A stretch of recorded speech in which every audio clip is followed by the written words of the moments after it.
Hello everyone and welcome back again to your and my only channel which is Biology for Inquisitive Minds. Sorry बेटा, due to some reason I'm out of station तो मैं आपको बहुत दिनों से आपको पढ़ा नहीं पाई, वीडियो नहीं बना पाई और आज मैं वीडियो बना रही हूँ because this is the requested video.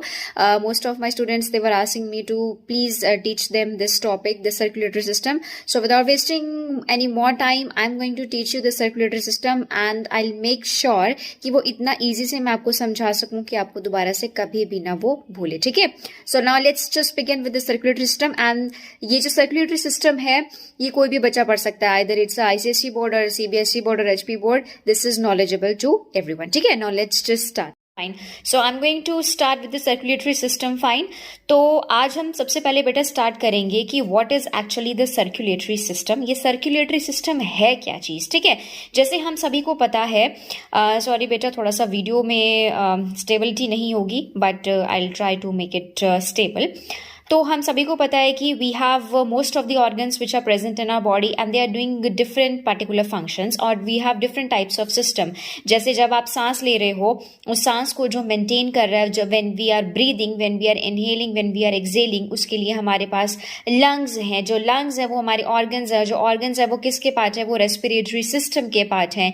We eat, we digest. ठीक है, that is the digestive system. We eat, we digest and when we take out the excretory material, हम खाना खाते हैं, वो खाना डाइजेस्ट होता है, उसके बाद जो वेस्ट प्रोडक्ट होता है वो बाहर निकलता है. वो किससे बाहर निकलता है, through the excretory system.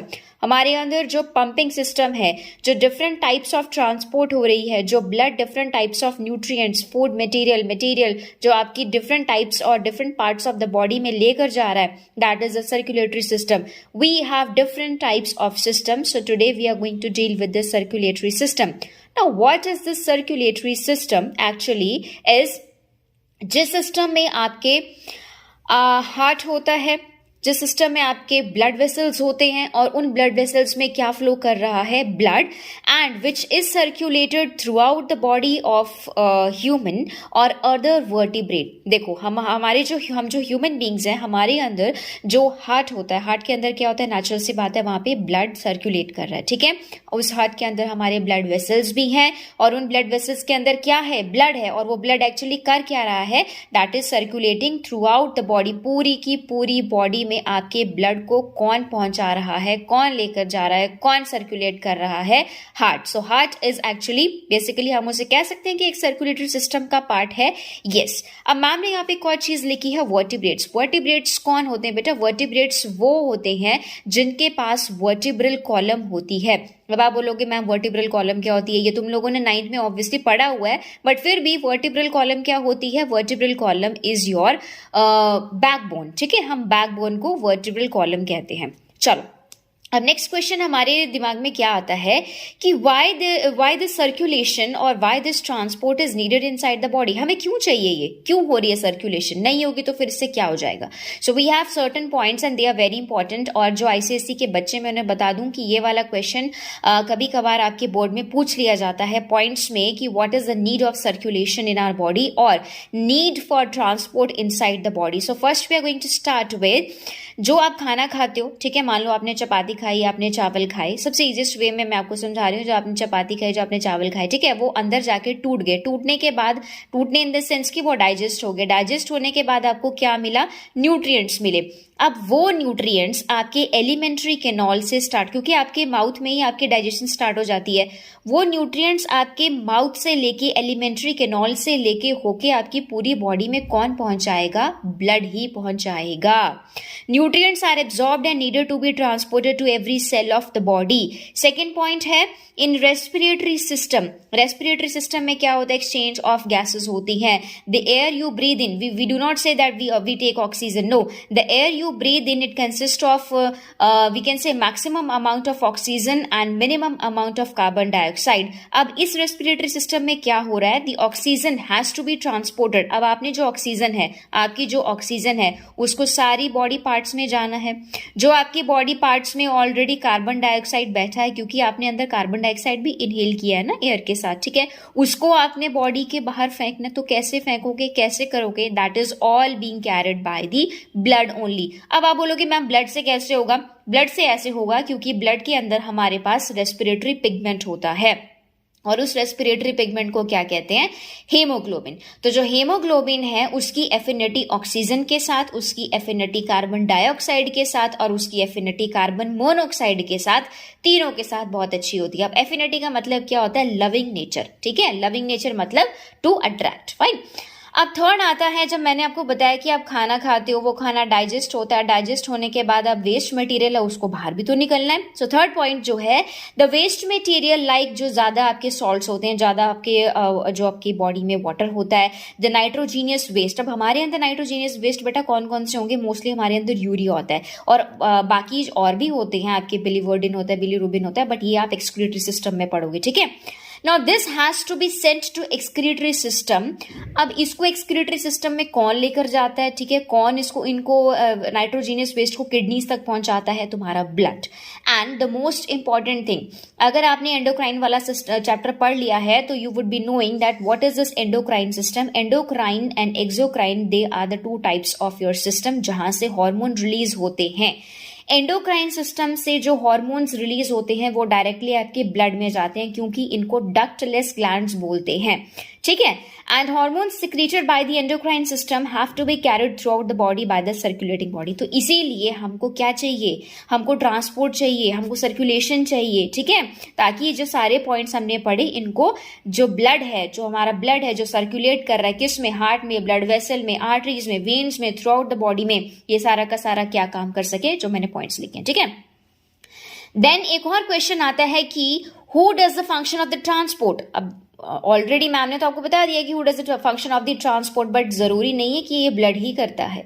Blood के साथ उसका एक और भाई बैठा है, ठीक है, जिसको हम लिम्फ कहते हैं। So we have two circulating fluids present in our body. The one is the blood, ठीक है, और ब्लड किससे बना होता है? Blood is actually made up of the liquid part and the solid part. This is very important, ये बहुत ही इंपॉर्टेंट पॉइंट है। Blood is made up of the liquid part. अब ब्लड में लिक्विड पार्ट क्या है? प्लाज्मा। प्लाज्मा क्या होता है? प्लाज्मा एक येलो कलर का फ्लूइड होता है जिसमें आपके सेलुलर कंपोनेंट्स नहीं होते। मैं आपको आगे बताऊंगी प्लाज्मा क्या होता है, ठीक है। मान लो अगर आपने एक ब्लड लिया, ब्लड का सैंपल लिया है, उस ब्लड सैंपल में से आप सेलुलर कंपोनेंट्स निकाल लेते हैं। सेलुलर कंपोनेंट्स को कैसे निकालते हैं? सेंट्रीफ्यूगेशन से, ठीक है। सेंट्रीफ्यूगेशन का मतलब होता है आप एक टेस्ट ट्यूब में ब्लड डालते हैं, उस ब्लड को आप रोटेट करते हैं, ठीक है। सेंट्रीफ्यूगल मशीन में आप उसे ऐसे ऐसे ऐसे जल्दी जल्दी रोटेट करते हैं, तो उसमें से क्या होगा? जो डेंसर पार्ट होता है वो नीचे बैठ जाएगा और जो लिक्विड पार्ट होता है वो ऊपर की तरफ आ जाएगा। सो डेंसर पार्ट में क्या होगा? आपके सेलुलर का मतलब है आरबीसी, डब्ल्यूबीसी, प्लेटलेट्स, वो सारे नीचे बैठ जाएंगे और जो आपका प्लाज्मा होगा, जो लिक्विड पार्ट होगा, वो ऊपर आ जाएगा, ठीक है। तो उसे हम प्लाज्मा कहते हैं। और ऑल दो जब उसमें से हमने सेलुलर कॉम्पोनेंट्स निकाल लिए, मतलब हमने जो आरबीसी था जिसके अंदर कलर था, जो रेड कलर का था, वही निकाल लिया, तो हमारे पास क्या रह जाएगा? We left with only the liquid, the pale colour liquid, that is the plasma, ठीक है। Now what is this blood? Blood is made up of your plasma which is the liquid part and the solid part which is the cellular contents। और cellular contents में क्या याद रखना है? RBC, WBC, platelets, fine। Now the second circulating fluid is the lymph and you all are familiar with the lymph because you have studied this in 9th class also। अगर ध्यान से पढ़ा होगा तो lymph actually white fluid होता है। lymph में हमेशा आप याद रखोगे WBCs आते हैं और WBCs में भी कौन से वाले आएंगे? lymphocytes आएंगे। अभी lymphocytes हैं क्या? lymphocytes is a type of your WBC, ठीक है, जो कि क्या करता है? It removes the bacteria from the tissue, ठीक है। और बेसिकली आप इसे ये भी कह सकते हैं, जो लिम्फ होता है आपके लिम्फ वेसल्स में प्रेजेंट होता है, ठीक है, आपके लिम्फेटिक ऑर्गन्स में प्रेजेंट होता है। अब लिम्फेटिक ऑर्गन्स कौन कौन से हैं? एक है आपका स्प्लीन, ठीक है, और एक है आपका tonsils. You all are familiar with the tonsils. Tonsils सबको पता है क्या होते हैं? जो आपके जो फेरिंग्स वाला जो एरिया होता है वहां पे आपके टॉन्सिल्स प्रेजेंट होते हैं, ठीक है, टंग के पीछे वाला जो पार्ट होता है, फाइन, ठीक है। इसके बाद कि what are the different kinds of fluids in our body, ठीक है। I have written 3 kinds of the fluids। Now that is, number first is your blood, the second is your tissue fluid and the third is your lymph, ठीक है। अब क्या हो रहा है कि ये जो तीनों आपके फ्लूइड्स हैं, ये तीनों आपके सर्कुलेटिंग फ्लूइड्स हैं। सर्कुलेटिंग फ्लूइड्स का मतलब है ये तीनों कुछ ना कुछ काम कर रहे हैं, कुछ ना कुछ कहीं ना कहीं ये जा रहे हैं। तो सबसे पहले हम ब्लड पे आते हैं। मैंने आपको क्या बताया था कि blood, your blood is present in your heart, your blood is present in your blood vessels, your blood is present in your arteries, your veins, your capillaries of the circulatory system. अब देखो arteries भी हमें पता है, हमें veins भी पता है। अभी कैपिलरीज क्या होती हैं बेटा? कैपिलरीज आर्टरीज और वेन्स से भी छोटी होती हैं और they are very, we can say they are very they are having the narrow diameter, बहुत ज़्यादा वो पतली होती है, जैसे सुई होती है ना वैसे उसकी तरह दिखती हैं वो, ठीक है। Then comes your tissue fluid. अब देखो टिश्यू फ्लूइड, अब ये नाम ही बता दे रहा है टिश्यू फ्लूइड का क्या मतलब है। It is present between the spaces of the cell और it is present between the spaces of the organs, ठीक है। तो मैम ने लिखा भी है space between cell in the organs में टिश्यू फ्लूइड प्रेजेंट होता है आपका, ठीक है। उसके बाद आपका आता है थर्ड लिम्फ। अब लिम्फ क्या है? लिम्फ मैंने आपको बताया कि लिम्फ में WBCs होते हैं, that means white blood cells होते हैं, और वाइट ब्लड सेल्स में भी सबसे ज़्यादा लिम्फोसाइट्स होते हैं। ये आपके लिम्फ वेसल्स में प्रेजेंट होते हैं, लिम्फेटिक ऑर्गन्स में प्रेजेंट होते हैं। लिम्फेटिक ऑर्गन्स कौन से हैं मेन हमारे? एक है स्प्लीन, जिसको हम ग्रेवयार्ड ऑफ RBC भी कहते हैं। क्यों कहते हैं? क्योंकि यहाँ पे सारे RBC आके डिस्ट्रक्ट होते हैं, डिस्ट्रॉय होते हैं। और दूसरा हमारे टॉन्सिल्स हैं, ठीक है। अगर आपके अंदर WBC ज़्यादा हो जाता है, अगर आपको कोई इन्फेक्शन हो जाता है, कोई आपको बुखार आता है, तो टॉन्सिल्स में इन्फ्लामेशन हो जाती है। क्यों होती है? क्योंकि उसमें WBC प्रेजेंट होते हैं।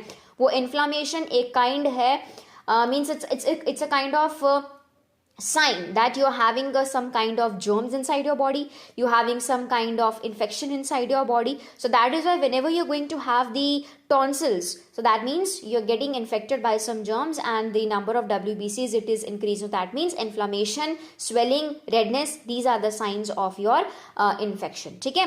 तो ये lymph हो गया, 3 हो गए आपके। अब इसमें एक चीज़ है, आपकी बुक में भी एक डायग्राम दी है and that I have also made this diagram, ठीक है। ये दोनों क्या है? lungs हैं, we know that they are lungs, ठीक है। This is your heart. अब आपके ICSE बोर्ड में एक बहुत इंपॉर्टेंट क्वेश्चन आता है कि व्हाट इज डबल सर्कुलेशन। तो डबल सर्कुलेशन का क्या मतलब होता है? डबल सर्कुलेशन में आपके एक आती है पल्मोनरी सर्कुलेशन, एक आती है सिस्टमैटिक सर्कुलेशन। पल्मोनरी सर्कुलेशन का मतलब है क्योंकि जो आपका ब्लड है उसे प्योरीफाई कौन करेगा? उसे तो लंग्स ही प्योरीफाई करेंगे ना। पंपिंग तो हार्ट करेगा, हार्ट प्योरीफाई नहीं करता है, हार्ट पंप करता है। प्योरीफाई कौन करता है? लंग्स करते हैं। तभी जो ब्लड है वो लंग्स के पास क्यों जाता है? प्योरीफिकेशन के लिए जाता है। प्योरीफिकेशन के बाद by the help of pulmonary veins, always remember this is very important point, कि जो पल्मोनरी वेन्स होती हैं they always carry oxygenated blood. I am again repeating, the pulmonary veins always carry the oxygenated blood and the pulmonary arteries always carry deoxygenated blood. अब oxygenated blood का मतलब क्या है? कि उसमें ऑक्सीजन है, ठीक है, वो बिल्कुल प्योरीफाइड ब्लड है। उसे पल्मोनरी वेन्स लेकर आएंगी, उसे हार्ट में देंगी, हार्ट से वो ऑरिकल में जाएगा, ऑरिकल से वेंट्रिकल में जाएगा, वेंट्रिकल से आर्टरीज में, आपके पूरी बॉडी में चला जाएगा। बॉडी से डीऑक्सीजनेटेड ब्लड कौन कलेक्ट करेगा? वेन्स कलेक्ट करेंगी। इसीलिए मैंने ऑक्सीजनेटेड ब्लड को रेड से और डीऑक्सीजनेटेड को ब्लू से लिखा। ऑल्दो एक बहुत इंपॉर्टेंट क्वेश्चन है कि क्या ब्लड वेन्स में ब्लू होता है? So the answer is no. ऐसा कोई ब्लड नहीं है जो वेन्स में ब्लू होता है, ठीक है। वो भी मैं आपको समझाऊंगी कि वो ऐसा क्यों होता है, बट आपको याद करने के लिए आपने ब्लू कलर से बना देना ये, ठीक है। तो डीऑक्सीजनेटेड ब्लड को आपकी बॉडी से किसने कैरी किया? वेन्स ने कैरी किया। अगेन वो वेंट्रिकल में गए, अगेन ऑरिकल में गए, अगेन। अब इस डीऑक्सीजनेटेड ब्लड को तो हम डायरेक्टली पंप नहीं ना कर सकते। क्यों नहीं कर सकते? क्योंकि तो तुम्हारी सारी बॉडी डीऑक्सीजनेटेड ब्लड से भर जाएगी। तो उसके लिए हमें क्या करना पड़ेगा? उसके लिए हमें इसे लंग्स में भेजना पड़ेगा, ठीक है। तो एक सर्कुलेशन किससे हो रही है? लंग्स से हो रही है। दूसरी सर्कुलेशन किससे हो रही है? बॉडी से हो रही है। तो इसी सर्कुलेशन को हम डबल सर्कुलेशन कहते हैं, ठीक है। इतनी सी बात है।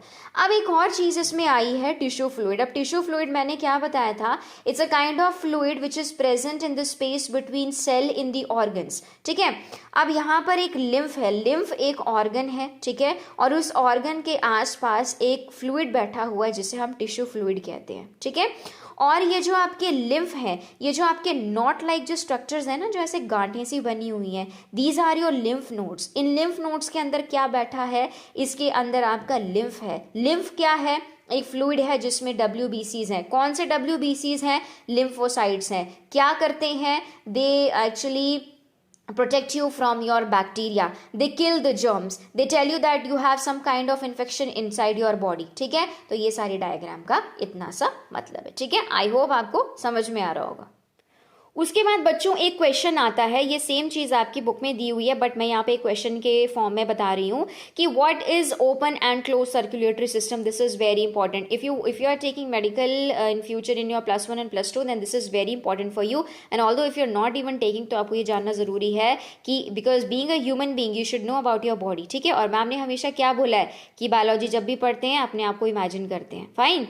So now what is this open and close. देखो ओपन एंड क्लोज का मतलब सिर्फ इतना सा है कि जिसकी बॉडी में ब्लड वेसल्स में ट्रैवल करेगा, ब्लड वेसल्स में सर्कुलेट करेगा, उसे हम क्लोज कह देंगे. देखो वेसल्स क्या होती है, vessels we can say it's a kind of, we can say tubes, pumps हैं, ट्यूब्स हैं. ठीक है, कोई ऐसे बर्तन है जो बिल्कुल बंद है और उनके अंदर ब्लड जा रहा है. ठीक है, so when blood circulates in the blood vessel in our body it is called closed circulatory system, क्योंकि उसको कोई नहीं देख सकता. ठीक है, वो बिल्कुल बंद है. तो एग्जाम्पल, सबसे बेस्ट एग्जाम्पल है ह्यूमन का.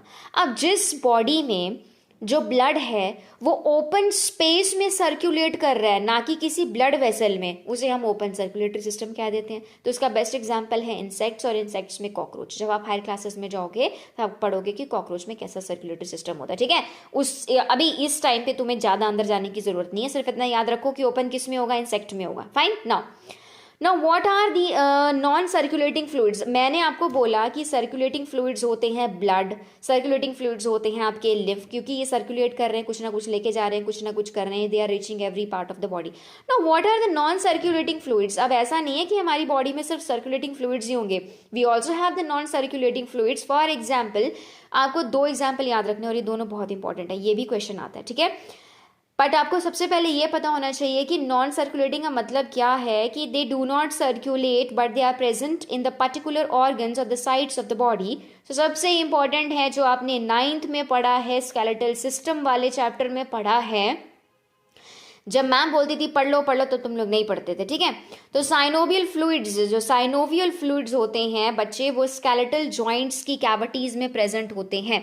सबसे इजीएस्ट एग्जांपल है, अपने घुटने को याद रखो. ठीक है, नी जॉइंट जो होता है जिससे हम पटेला कहते हैं, पटेला में क्या प्रेजेंट होता है, साइनोवियल फ्लूइड. इसी की वजह से तुम मूवमेंट कर सकते हो. जो बेचारे ओल्डर पीपल होते हैं, जो बुजुर्ग आदमी होते हैं, उनका साइनोवियल फ्लूइड धीरे धीरे खत्म हो जाता है, इसीलिए they have a pain in their नीज. ठीक है, तो साइनोवियल फ्लूइड क्या प्रेजेंट होता है, कैविटीज मतलब स्पेस ऑफ स्केलेटल जॉइंट्स में. दूसरा एग्जाम्पल है विट्रस ह्यूमर. जब आप आई चैप्टर पढ़ोगे तो उसमें आप डिफरेंट पार्ट्स ऑफ आई पढ़ोगे, रेटिना, आइरिस, कॉर्निया, ये सारी चीजें आप पढ़ोगे. तो उसमें आप ये भी पढ़ोगे कि उसमें एक विट्रस ह्यूमर नाम का एक चैम्बर होता है जो कि रेटिना को सपोर्ट करता है, और उसके अंदर भी एक फ्लूइड होता है, और ये this also actually provides the nutrient medium for the eye. समझ में आया? That's it. इसके बाद बच्चे तुम्हारा प्रॉपर्टीज आती हैं. अब किसकी प्रॉपर्टीज, क्या पढ़ रहे हैं, ब्लड पढ़ रहे हैं. ठीक है, तो ब्लड की क्या क्या प्रॉपर्टीज हैं. ब्लड की सबसे फर्स्ट प्रॉपर्टी है कि ब्लड कभी भी स्टेशनरी नहीं होता, वो एक जगह नहीं बैठा है. It is dynamic, it is circulating starting from the head and going to the toes. ठीक है, ये डायनामिक है. दूसरा, ब्लड का कलर कैसा होता है. अगर आप आर्टरीज से ब्लड ले रहे हैं, ठीक है, when you give blood for the testing, ठीक है, जब आप ब्लड सैंपल देते हैं तो उस ब्लड सैंपल में जब आप आर्टरीज से ब्लड कलेक्ट करते हैं वो ब्राइट रेड होता है. But when you collected from the when, always कभी भी देखना, जब आप ब्लड देंगे, आप अपना ब्लड टेस्ट के लिए, तो जो if if person is collecting the blood from the vein, that will be dark red in color. ठीक है, वॉल्यूम आपके ब्लड का नॉर्मली जो आपका होता है दैट इज 5 to 6 लीटर. ठीक है, एक नॉर्मल एवरेज अडल्ट में 5 to 6 litres of the blood होता है उसकी बॉडी में. ठीक है, कभी भी ब्लड आपने टेस्ट किया होगा, सब टेस्ट करते हैं जब चोट लग जाती है, तो हम सब उसमें सबसे पहले सलाइवा ही लगाते हैं. ठीक है, तो हमने सब ने किसी ना किसी ने इसको पक्का टेस्ट किया. तो blood is always saltish in test, नमकीला होता है. जो आपको याद रखना है वो ये है सबसे इंपॉर्टेंट कि what is the pH of the blood. PH मतलब it's a power of hydrogen. Blood की पीएच हमेशा न्यूट्रल जैसी रहती है. ठीक है, ना ज़्यादा ना कम. So it is 7.3 to 7.4. ठीक है, और इसके क्या क्या आपके फंक्शंस हो सकते हैं. It can protect your body, it can transport the various elements in your body. ठीक है, चलो अब इसके फंक्शंस पढ़ लेते हैं, ठीक है। तो फंक्शंस मैंने आपको बताया कि इसके दो इंपॉर्टेंट फंक्शन है, the transport and the protection. Now first we are going to discuss about the transport, ठीक है। तो ट्रांसपोर्ट में सबसे पहले क्या है, देखो हमने जो सबसे पहले वो पढ़ा था ना, why there is a need for the transport inside the body, तो उसमें से मोस्टली सारे आपके ये पॉइंट्स कवर हो जाएंगे, ठीक है। तो फर्स्ट पॉइंट क्या है, जो आप खाना खाते हो वो खाना डाइजेस्ट होता है। जैसे फॉर एग्जांपल आप एक मैक्रो मॉलिक्यूल खा रहे हो, आप रोटी खाते हो, रोटी की बाइट खाते हो, आप चावल खाते हो, ठीक है। तो ऐसा तो नहीं है कि आप वो पूरी की पूरी रोटी आपकी डाइजेस्ट हो जाती है, फिर पूरी की पूरी रोटी आपकी ब्लड में चली जाती है, ठीक है। सबसे पहले क्या होती है, it breaks down into small pieces, ठीक है। Then these pieces are being digested. After digestion what we get nutrients. What are the nutrients, that is your amino acids, your vitamins, your glucose, your minerals, your salts. और ये सारी की सारी चीज़ें क्या होती हैं, दे आर बीइंग ट्रांसपोर्टेड। कहाँ ट्रांसपोर्टेड, तुम्हारे डिफरेंट सेल्स में जा रही हैं, तुम्हारे टिश्यूज में जा रही हैं, तुम्हारी ऑर्गन्स में जा रही हैं, ठीक है। सेकेंड पॉइंट है कि oxygen from the lungs to the tissues. अब देखो जो आप एयर ब्रीद इन करते हो उसमें से जो ऑक्सीजन है वो टिश्यूज तक कहाँ, मतलब कैसे जाएगी, जो आपके लंग्स हैं, लंग्स में आपका जो प्योरिफिकेशन होगी, जो आपकी वी कैन से कि जो एल्वियोलाई में एक्सचेंज ऑफ गैसेस होंगे, वहाँ से आपका जो ऑक्सीजन है वो डिफरेंट टिश्यूज या सेल्स में कौन पहुँचाएगा, आरबीसी पहुँचाता है। आरबीसी क्या है, it's a red blood cell. Red blood cell किस में प्रेजेंट है, ब्लड में प्रेजेंट है। बट वो ऑक्सीजन को लेकर कैसे जाएगा, जब वो आपके हीमोग्लोबिन के साथ कॉम्बिनेशन बनाएगी। बिकॉज आरबीसी में क्या प्रेजेंट है, रेस्पिरेटरी पिगमेंट, जो कि रेड इन कलर है, जिसे हम हीमोग्लोबिन कहते हैं।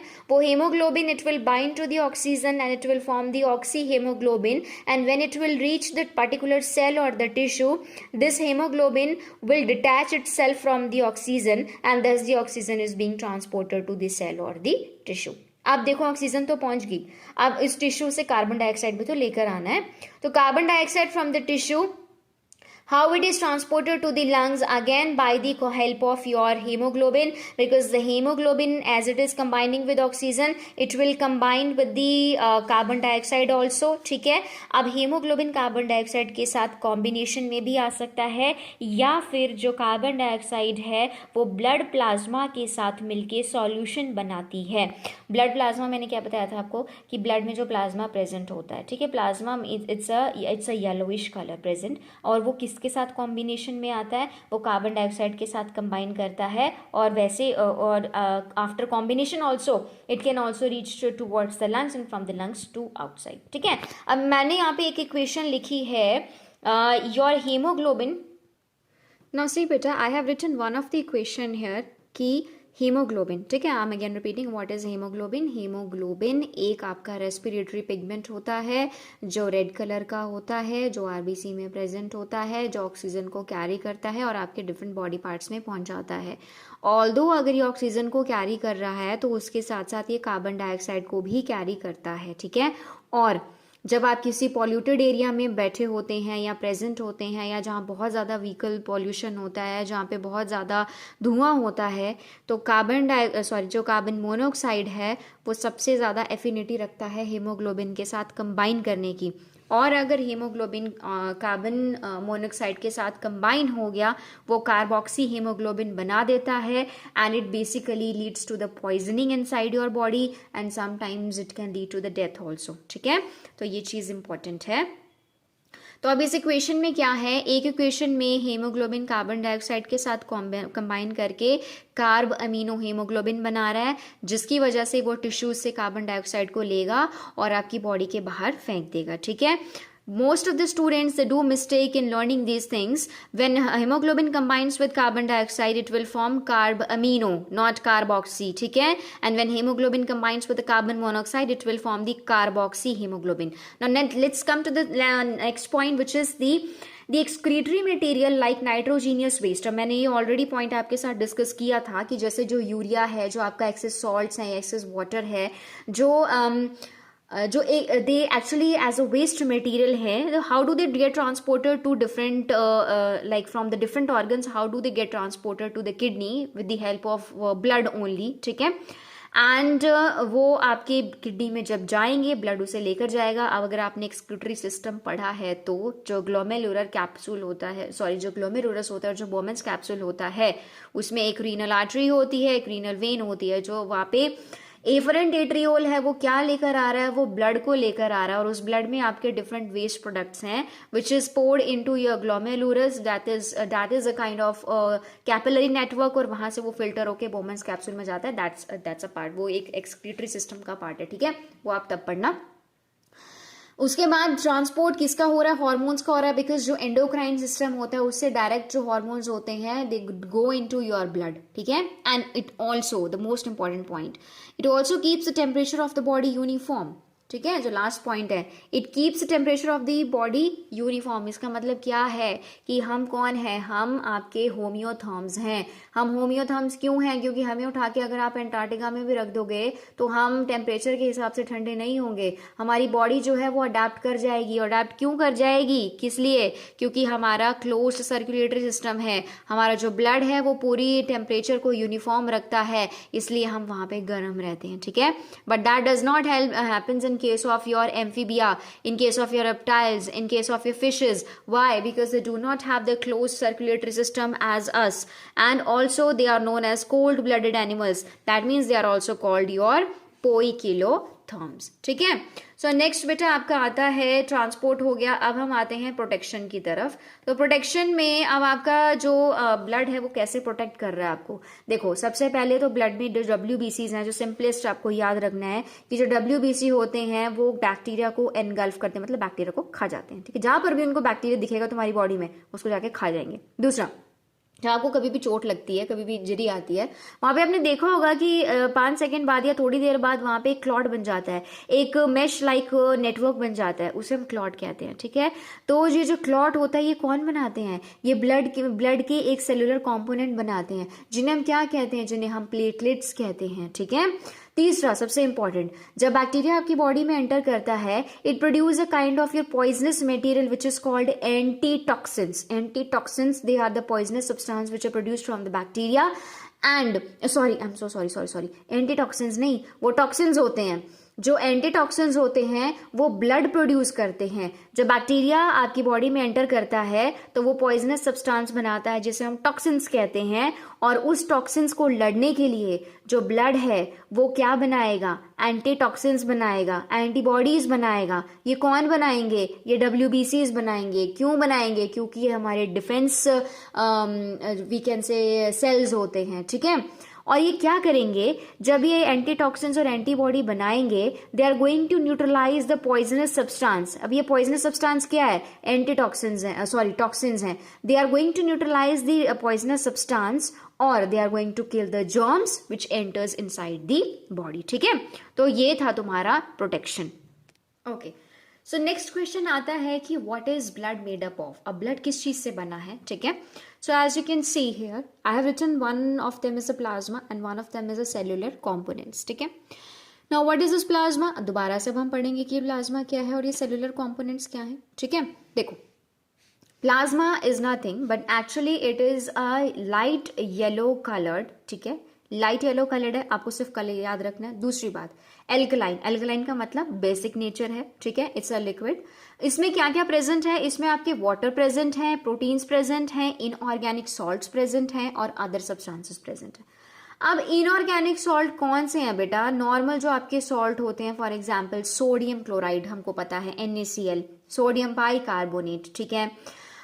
ये दोनों आपके इनऑर्गेनिक सॉल्ट्स हैं जो कि किस में प्रेजेंट हैं, प्लाज्मा में। प्लाज्मा क्या है, एक लाइट येलो कलर्ड मटेरियल है, it's a kind of a liquid जिसमें आपका वाटर है, प्रोटीन है, इनऑर्गेनिक सॉल्ट्स हैं और आपके अदर सब्सटेंसेस हैं। अब आपकी बुक में डिफरेंट कॉम्पोजिशंस दिए हुए हैं, ठीक है, जो आपको लर्न करनी है कि वाटर कितना प्रेजेंट है, आपके प्रोटीन्स कितना प्रेजेंट हैं और आपके इनऑर्गेनिक सॉल्ट्स कितना प्रेजेंट है। तो सबसे ज़्यादा इसमें वाटर होता है, याद रखेंगे बच्चे कि जो आपका वाटर है प्लाज्मा में वो सबसे ज़्यादा होता है और सबसे कम इसमें अदर सब्सटेंसेस होते हैं। तो मैम ने यहाँ पे अदर सब्सटेंसेस क्या लिखे हैं, glucose, amino acid, fibrinogen, fibrinogen याद रखना एक प्रोटीन है जो कि ब्लड क्लॉटिंग में बहुत ज़्यादा यूज होता है, ठीक है।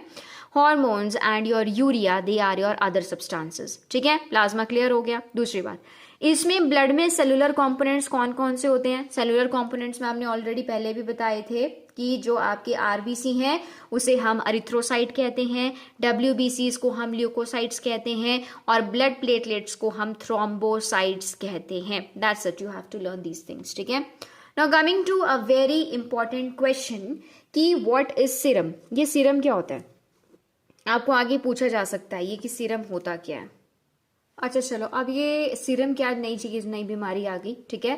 प्लाज्मा तो हमने क्या बताया था कि जब आप ब्लड से उसके सेलुलर कंपोनेंट्स को अलग कर दोगे, जैसे आरबीसी, डब्ल्यूबीसी, ब्लड प्लेटलेट्स, इनको अलग कर दिया, आपको क्या मिल जाएगा? प्लाज्मा। प्लाज्मा क्या है? एक लिक्विड है येलो कलर का। जब आप प्लाज्मा से, ठीक है, प्लाज्मा में क्या क्या चीजें थी? ये सारी चीजें थी, इनऑर्गेनिक सॉल्ट्स थे और अदर सब्सटेंसेस थे। जब आप प्लाज्मा से एक फिब्रिनोजन नाम के प्रोटीन को अलग कर दोगे, आपको सीरम मिल जाएगा। That's it. ये तीन चीजें आपको पता होनी चाहिए। क्या? ब्लड। ब्लड क्या है? प्लाज्मा और सेलुलर कंपोनेंट से बना है। प्लाज्मा क्या है? जब आप ब्लड से सेलुलर कंपोनेंट्स को अलग कर दोगे, प्लाज्मा मिल जाएगा। सीरम क्या है? जब आप प्लाज्मा से फिब्रिनोजन नाम के प्रोटीन को एक्सट्रैक्ट कर लोगे, मतलब निकाल लोगे, आपको सीरम मिल जाएगा। दैट्स इट, ठीक है। अब ये जो, अब now let's talk just about the RBC. अभी आरबीसीज क्या चीज है भाई? आरबीसीज आपके एरिथ्रोसाइट्स होती हैं, ठीक है, और एरिथ्रोसाइट्स को हम ऑक्सीजन कैरियर्स भी कहते हैं। ये ऑक्सीजन को लेकर जाती हैं। सबसे इंपॉर्टेंट क्वेश्चन आता है कि इनकी शेप क्या होती है? दे आर बाइकनकेव, ठीक है, बाइकनकेव है। अब डायग्राम मैंने बनाई हुई है, वहां से देख लो बाइकनकेव क्या है। अब ये बाइकनकेव शेप क्यों है? मतलब बाइकनकेव तो है, ऊपर से ये फ्लैट है बीच से, ठीक है। As you can see in the diagram, they are flat from the centre and they are thick around the periphery, ठीक है। इस शेप से actually they are easily travelled through the fine capillaries which is present in our body.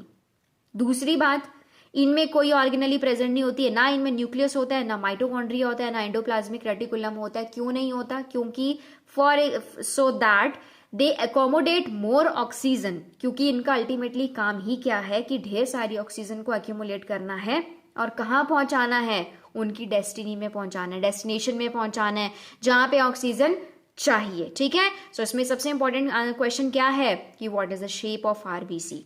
That's it. एक और बात बच्चों आपको याद रखनी है कि एक जो नॉर्मल एडल्ट ह्यूमन मेल होता है, ठीक है, उसमें सबसे female in comparison to female, उनमें ज्यादा ब्लड होता है। That means 5 million RBC per cubic mm of blood. ये आपको याद होनी चाहिए, ये आपको याद करनी पड़ेगी। जैसे मर्जी याद करो, निमोनिक्स बना के लर्न करो, जैसे मर्जी लर्न करो, ठीक है। एक एडल्ट ह्यूमन फीमेल में 5 मिलियन आरबीसीज होते हैं, बट एक एडल्ट फीमेल में उससे थोड़ा कम होते हैं, 4.5 मिलियन होते हैं। That's it. क्यों? क्योंकि जब आप डिफरेंस लर्न करोगे डब्ल्यूबीसी और आरबीसी में, तो डब्ल्यूबीसी बहुत कम होते हैं, वो राउंड अबाउट तुम्हारे 40 मतलब बहुत ज्यादा कम होते हैं तुम्हारे जो डब्ल्यूबीसीज होते हैं, जैसे इन कंपैरिजन टू आरबीसीज। तो 4 to 8,000 के करीब उनकी नंबरिंग होती है, जो कि आरबीसी से बहुत ज्यादा कम है, ठीक है। नाउ कमिंग टू, अब आरबीसी हमने पढ़ लिया कि आरबीसी क्या था भाई। आरबीसी के तुम्हारे बाइकनकेव शेप होता है और इनको ऑक्सीजन कैरियर्स कहते हैं। अब इसमें सबसे इंपॉर्टेंट क्या है कि इनमें हीमोग्लोबिन जो होता है, वो हीमोग्लोबिन है क्या चीज? So what is haemoglobin? Haemoglobin दो वर्ड से मिलके बना है, haem plus globin. Now what is haem और haemin? Haemin actually is a iron pigment, ठीक है, and globin is a kind of protein. जब आप हायर क्लासेस में जाओगे ना बच्चों, तो वहां पे तुम प्राइमरी, सेकेंडरी, टर्शरी और क्वाटरनरी स्ट्रक्चर पढ़ोगे प्रोटीन का। तो ग्लोबिन उनमें से एक प्रोटीन का स्ट्रक्चर है जिसे तोड़ा मरोड़ा जा सकता है, जो कि ऊन की शेप का दिखता है, ठीक है। So it's a kind of your quaternary structure और अ टर्शरी स्ट्रक्चर, तो वो हीमोग्लोबिन है। ये कहाँ प्रेजेंट होता है भाई? ये आरबीसी के अंदर जो, अगर तुमने माइटोकॉन्ड्रिया ऑर्गेनेलीज पढ़ी है, माइटोकॉन्ड्रिया क्लोरोप्लास्ट, अगर क्लोरोप्लास्ट तुमने पढ़ा है तो उसमें मैंने आपको बताया, मैंने ही पढ़ाया था तुम्हें, और मैंने बताया था कि उसमें एक ग्राउंड सब्सटेंस प्रेजेंट होता है। ग्राउंड सब्सटेंस का मतलब एक ऐसा सब्सटेंस जिसके अंदर सब कुछ प्रेजेंट है, ग्रेना है, थैलाकॉइड है, आपके राइबोसोम्स हैं, सब कुछ प्रेजेंट है, ठीक है। तो मतलब आप ये कह सकते हैं कि एक प्लेटफॉर्म है। आरबीसी के अंदर एक स्ट्रोमा होता है, एक प्लेटफॉर्म होता है जिसके अंदर हीमोग्लोबिन आराम से बैठा हुआ है, ठीक है क्या चीज? This is a respiratory pigment. ये एक रेस्पिरेटरी पिगमेंट है। क्या काम करता है? It combines with oxygen to form the oxy haemoglobin, ठीक है। क्यों बनाता है? So that the oxygen can be transported from the lungs to different tissues, different cells, different organs, XYZ, ठीक है। Second, it combines with carbon dioxide to form the carb amino haemoglobin. क्यों? क्योंकि जो टिश्यूज में carbon dioxide present है उसको भी तो बाहर लेकर जाना है। But the most important point is it has a strong affinity for carbon monoxide and thus forming a very poisonous substance called carboxyhemoglobin. As it has affinity मतलब loving nature, ये इसको ज्यादा अट्रैक्ट करता है. As it is having affinity towards carbon monoxide, so it decreases the capacity of oxygen to bind with hemoglobin. जब आप किसी polluted area में जाते हो, नॉर्मल उस टाइम पे जब आपकी ब्लड सर्कुलेशन हो रही है, तब आपका ऑक्सीजन हीमोग्लोबिन से बाइंड करके आपके अंदर पहुंचा रहा है ऑक्सीजन को।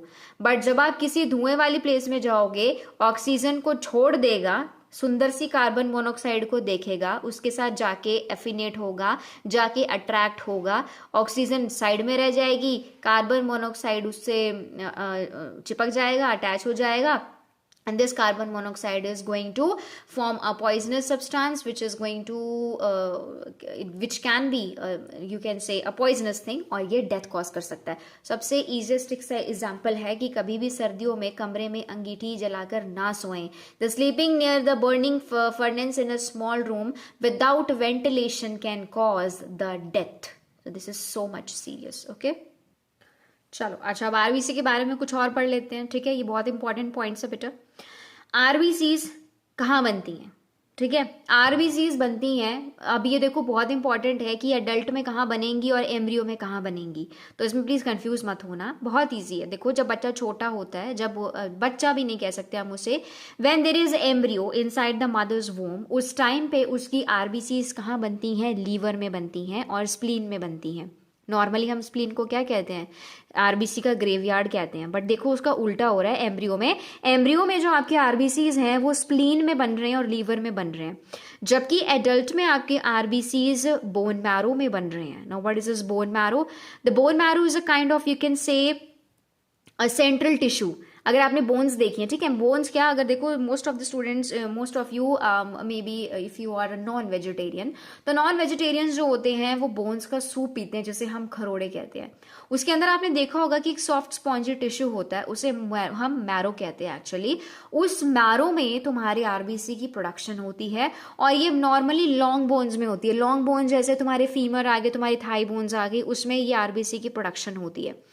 कुछ आरबीसी नहीं, आपकी रिब्स में भी होती है उसकी प्रोडक्शन, आपकी ब्रेस्ट बोन में भी होती है। और जब, अगर आपको याद होगा कि स्केलेटल सिस्टम में आपने पेक्टोरल एंड पेल्विक गर्डल पढ़ा होगा, तो पेल्विक गर्डल में जो हिप गर्डल होता है उसकी एक बोन होती है इलियम, उसमें भी आपके आरबीसीज बनते हैं, ठीक है। एम्ब्रियो वाला मैंने बता दिया, एम्ब्रियो में लीवर और स्प्लीन में बनते हैं, ठीक है। थर्ड इंपॉर्टेंट पॉइंट, जब तक बच्चा 5 साल का होता है, until 5 years of the age, in children, the RBCs are produced in the bone marrow of all the bones. अब इसमें important क्या है? All the bones. But adult में all the bones नहीं था। कौन सी bones थी? सिर्फ long bones थी, ribs थी, breast bone थी, ilium थी और hip girdle थी, ठीक है। और उसके बाद जो RBCs होते हैं, the very very very important point is they do not have any nucleus. उनके पास न्यूक्लियस नहीं होता, बट कब नहीं होता? जब वो मेच्योर होते हैं। बट जब वो बन रहे होते हैं उनके पास एक न्यूक्लियस प्रेजेंट होता है। जब वो मेच्योर होते हैं वो एक न्यूक्लियस हट जाता है। क्यों हट जाता है? क्योंकि ज्यादा से ज्यादा ऑक्सीजन उस आरबीसी के अंदर आ सके और ज्यादा से ज्यादा वो उसे ट्रांसपोर्ट कर सके, ठीक है। एक आरबीसी सिर्फ 120 डेज तक जीता है, ठीक है। और एक बूढ़ा RBC, the old RBCs are destroyed in the spleen, in the liver and in the bone marrows. So these are the important points. जब आपका आरबीसी टूट रहा होता है, जब डिस्ट्रॉय हो रहा होता है, उस टाइम पे जो आयरन पार्ट होता है, क्योंकि हमारे अंदर स्प्लीन और लीवर में आरबीसी टूटते हैं, ठीक है, वेराज जो एम्ब्रियो होता है उसमें स्प्लीन और लीवर में आरबीसी बनते हैं. So when there is a destruction of the RBC inside the liver, so the iron part liver में रह जाएगा और उसके जो अदर पार्ट्स होंगे आरबीसी के वो बाइल पिगमेंट बन जाएंगे. तो बाइल पिगमेंट बेटा आपने डाइजेस्टिव सिस्टम में पढ़ा था, जो बिलीबर्डिन और बिलीरुबिन होते हैं, जो कि येलो कलर के होते हैं और जो यूरिन में प्रेजेंट होते हैं, मींस वो यूरिन से निकल जाते हैं, ठीक है. अब होता क्या है कि 1% of the total erythrocytes in body are destroyed every day. हर रोज हमारी पूरे टोटल एरिथ्रोसाइट्स में से 1% रोज टूट के नया बनता है, ठीक है. So this was about your RBC. अच्छा चलो, अब मैंने ये एक चीज लिखी है यहाँ पे कि no nucleus, no mitochondria, no endoplasmic reticulum. अब ये तीनों इंपॉर्टेंट है, आपको क्वेश्चन आ सकता है बोर्ड में कि what organelles are absent in your RBC, या फिर why RBC do not have nucleus, do not have mitochondria और do not have endoplasmic reticulum. So सीधी सी बात इसमें क्या है, सबसे पहले उसमें न्यूक्लियस नहीं होता. न्यूक्लियस क्यों नहीं होता? क्योंकि as nucleus it contains major part of the cell. So अगर न्यूक्लियस नहीं होगा, it will increase the surface area volume ratio. क्यों इंक्रीज करेगा भाई सरफेस एरिया वॉल्यूम रेशो? ताकि उसको ज्यादा से ज्यादा ऑक्सीजन मिल सके, to absorb more of the oxygen, ठीक है. और दूसरा, if there is no nucleus there will be more space to accommodate more of the nucleus. यहाँ पे मैंने आरबीसी लिखा है, so sorry that's not RBC, that's the nucleus, ठीक है. माइटोकॉन्ड्रिया क्यों नहीं है भैया? माइटोकॉन्ड्रिया हम सबको पता है कि जो माइटोकॉन्ड्रिया है वो सेलुलर रेस्पिरेशन करता है, मतलब power house of the cell है, मतलब एनर्जी बनाता है. अगर आरबीसी के अंदर माइटोकॉन्ड्रिया होगा तो सारी की सारी एनर्जी तो भाई आपका आरबीसी यूज कर लेगा, ठीक है ना. तो इसी वजह से क्या होता है, क्योंकि सेलुलर रेस्पिरेशन में ऑक्सीजन की कंजप्शन होती है. अब अगर आरबीसी में माइटोकॉन्ड्रिया प्रेजेंट होगा तो अपने आप ही ऑक्सीजन को कंज्यूम कर रहा है, खुद एनर्जी बना रहा है, खुद जी रहा है, और पूरी बॉडी को ऑक्सीजन तो मिल नहीं रही है. इसीलिए माइटोकॉन्ड्रिया नहीं होता, so that all the oxygen absorb from the lungs are transported to tissues unconsumed. Unconsumed क्यों भाई? कहाँ पे कंज्यूम होगी ऑक्सीजन? रेस्पिरेशन करने में. थर्ड आता है एंडोप्लाज्मिक रेटिकुलम. अब एंडोप्लाज्मिक रेटिकुलम बेटा हमने पढ़ा था, एंडोप्लाज्मिक रेटिकुलम क्या है? नेटवर्क होता है, ठीक है. अब अगर आरबीसी के अंदर कोई नेटवर्क नहीं होगा, कोई नेटवर्क सिस्टम नहीं होगा, तो मतलब कोई रिजिड सिस्टम नहीं होगा, तो अगर वो नहीं होगा तो मतलब आरबीसी ज्यादा फ्लेक्सिबल होगा. अब आरबीसी ने फ्लेक्सिबिलिटी से क्या काम करना है? तो हमने सबसे पहले ये पढ़ा था कि जो आरबीसीज होते हैं they have this biconcave like structure which is flat from the centre and thicken from the periphery, so that they can easily travel through the capillaries. तो इसीलिए तीनों ऑर्गेनेलीज वहां पर नहीं होती हैं. समझ में आया? ठीक है, आरबीसी समझ में आया. Now we are going towards the WBC. अब देखो बच्चों, डब्ल्यूबीसी भी एक सेलुलर कंपोनेंट है. किसका? ब्लड का. जैसे आरबीसी है वैसे डब्ल्यूबीसी भी एक सेलुलर कंपोनेंट है, ठीक है. तो मैंने लिखा है कि डब्ल्यूबीसी को ल्यूकोसाइट्स भी कहते हैं. ल्यूको का मतलब होता है व्हाइट ब्लड सेल्स, ठीक है. सबसे इंपॉर्टेंट चीज क्या है अगर डिफरेंस लर्न करना है? आरबीसी में न्यूक्लियस नहीं होता, डब्ल्यूबीसी में न्यूक्लियस होता है, ठीक है. आरबीसी में हीमोग्लोबिन होता है, डब्ल्यूबीसी में कोई हीमोग्लोबिन नहीं होता, इसीलिए व्हाइट कलर होता है. आरबीसी 5 मिलियन पर क्यूबिक एमएम होता है मेल में और 4.5 मिलियन होता है फीमेल में, जबकि डब्ल्यूबीसी कितना होता है? 4000 to 8000 पर cubic MM cube of your blood, ठीक है. आरबीसी की क्या शेप थी? It is biconcave or disc shape, whereas there is no such particular shape of WBC, so that is why they have given a shape of amoeboid. देखा ना, amoeba की कोई shape ही नहीं होती है अमीबा की, तो वैसी शेप आपकी WBC की है, ठीक है. ऑल दो WBC एक ऐसा फिनोमिना शो करते हैं जिसे हम डायापेडेसिस कहते हैं, और ये बहुत इंपॉर्टेंट है. या तो आईसीएसई के बच्चों ये डायग्राम तुम्हें आ जाएगी डायग्राम बेस्ड क्वेश्चन में, या तुम्हें डायापेडियासिस आ जाएगा. मैं तुम्हें अभी बता देती हूँ, ठीक है. उसमें से तुम्हें सबसे पहले ये पूछा जाएगा इन दोनों में से WBC कौन है, तो WBC व्हाइट कलर का होगा, और जो ये रेड कलर के हैं ये RBC होंगे. और ये जो मैंने ये आपकी वेसल्स बनाई हैं ये क्या है? ये आपकी कैपिलरीज है. तो व्हाट इज दिस डायापेडियासिस? एक्चुअली जब आपकी बॉडी में कोई बैक्टीरिया एंटर करता है, जब आपकी बॉडी में कोई जर्म एंटर कर जाता है, तो नॉर्मल कैपिलरीज में आपका आरबीसीज फ्लो कर रहे हैं, डब्ल्यूबीसी फ्लो कर रहे हैं, ब्लड प्लेटलेट्स फ्लो कर रहे हैं। अब ये जो आरबीसी है, इसे पता लगा कि तुम्हारी बॉडी में कोई इन्फेक्शन हो गया या फिर कोई बैक्टीरिया घुस गया है, ये क्या करेगा? It will try to squeeze itself और it will try to ooze itself from this capillary. जब ये कैपिलरी से बाहर आ जाएगा, ये भागने की कोशिश करेगा किसकी तरफ? उस बैक्टीरिया की तरफ जो कि आपकी बॉडी में आया है, और भाग के उसके पास जाएगा। क्यों जाएगा? उसको पकड़म पकड़ाई थोड़ी खेल रहे हैं, इसलिए जाएगा so that it can engulf that bacteria, it can kill that bacteria और it can neutralise the toxins of that bacteria. So this squeezing out of WBC from the walls of the capillary of the tissue is called your diapedesis, और ये बहुत ज़्यादा important है। Okay बच्चों, अब ये last slide है तुम्हारी आज की, और कल मैं तुम्हें डिफरेंट टाइप्स ऑफ WBC करवाऊंगी, ठीक है? तो ये जो WBC हैं, ये भी कहाँ बनते हैं? They are produced in the red bone marrow, they are produced in the lymph nodes and they are produced in the liver and they are produced in the spleen, ठीक है?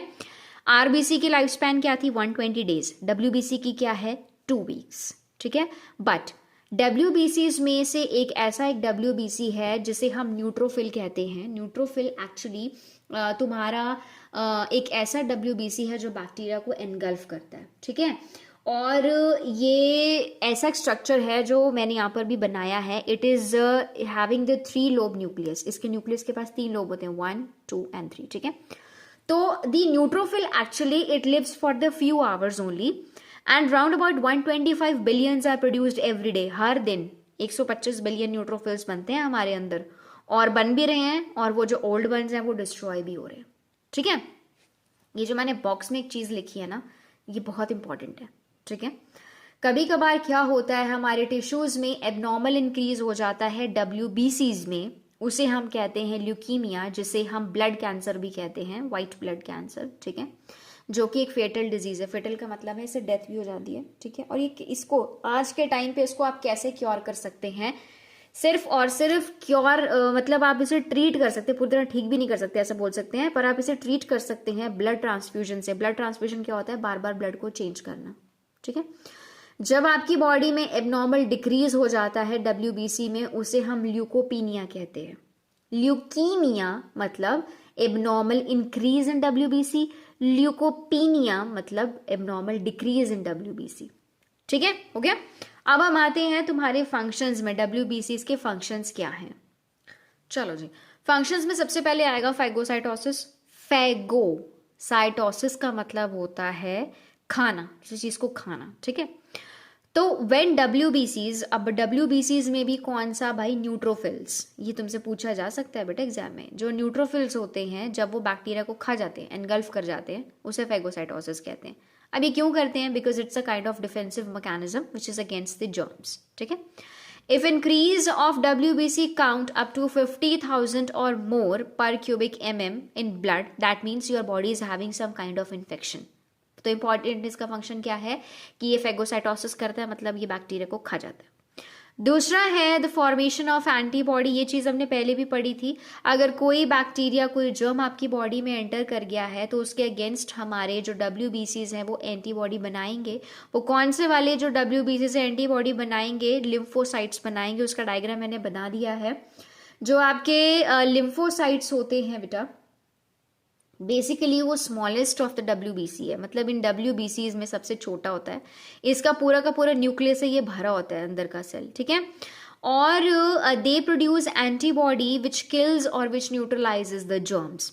Third important function is inflammation. मैंने आपको बताया था कि जब भी कोई जर्म या बैक्टीरिया आपकी बॉडी में एंटर करता है, आपकी बॉडी साइन देती है, डिफरेंट साइंस देती है। वो साइंस इन्फ्लामेशन के उसमें भी हो सकते हैं, जैसे आपका रेडनेस आ गया, इचिंग, स्वेलिंग, पेन, हीट, ये सारे साइंस हैं बेटा किसके? की इन्फेक्शन है। और उस इन्फेक्शन के पास कौन जाएगा? उस इन्फेक्शन के पास WBC जाएगा।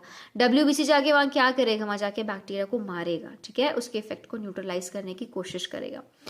तो इन्वेजन ऑफ द जर्म्स और the reaction of the tissue to injury it leads to inflammation. Inflammation spot में आपका लोकल हीट होता है, रेडनेस आ जाती है, स्वेलिंग आ जाती है, पेन आ जाती है. अब इस चीज़ को ख़त्म करने के लिए हमारे जो कुछ न्यूट्रोफिल्स और कुछ मोनोसाइट्स आते हैं.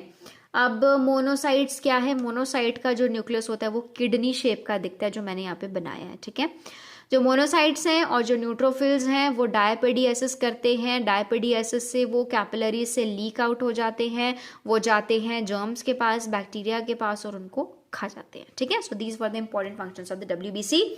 So this was about your circulatory system, this was about your RBC, this was about your WBC, and tomorrow I'm going to continue it with the your blood platelets. Blood platelets तुम्हारा next topic होगा. ठीक है, thank you so much for watching and I hope you have understood.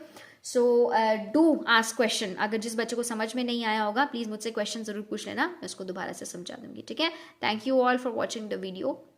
And yes, do subscribe my channel, that is Biology for Inquisitive Minds. और अगर आपने कोई और topic मुझसे पढ़ना है तो मुझे ज़रूर मैसेज करना. Thank you all, have a nice day, bye bye.